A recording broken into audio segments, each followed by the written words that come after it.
प्रण किया था 1,00,000 संख्या हो जाएगी तब विवाह करूंगी। भगवान जाने इस दुनिया में कैसे कैसे लोग हैं और इनकी कैसी कैसी इच्छाएं हैं। भगवान को पता लगा, भौमासुर का उद्धार किया। 16,100 कन्याओं ने आत्मदाह करना चाहा। प्राय पुरुष के पास हम रहे हैं, हजारों वर्षों तक इसने हमें कारावास में रखा है। संसार हमें घृणा की दृष्टि से देखेगा।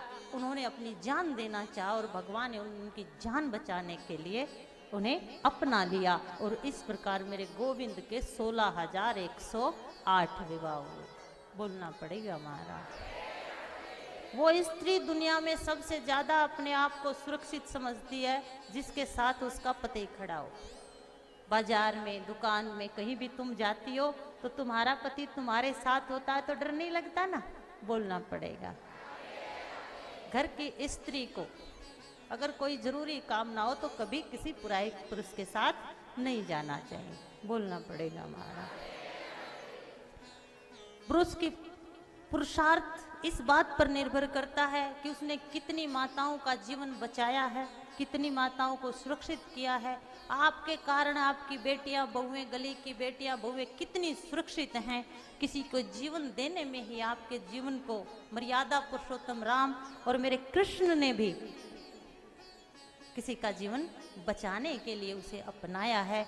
तो मेरे कृष्ण के विवाह की कथाओं से आप ये सीख सकते हो कि जो आपकी शरण में आए, जो आपके पास आए, उसका मान रखिए, सम्मान रखिए, उसकी इज्जत को बचाइए। जीवन किसी का बर्बाद करने में वो आनंद नहीं जितना आनंद किसी का जीवन बनाने में है। और बिगाड़ने में कुछ नहीं लगता, जलाने में कुछ नहीं लगता। एक छोटी सी माचिस की तिल्ली पूरे घर को जला देती है। बोलना पड़ेगा हमारा। एक कौवा और एक चिड़िया, एक कौवा और एक चिड़िया, एक घर में आग लगी थी। कौवा घर की मंडेर पे बैठा बैठा देख रहा था और चिड़िया चोंच में पानी भर भर के ला रही थी। कोई ने कहा क्या होगा, क्या होगा तेरे इतने से पानी से?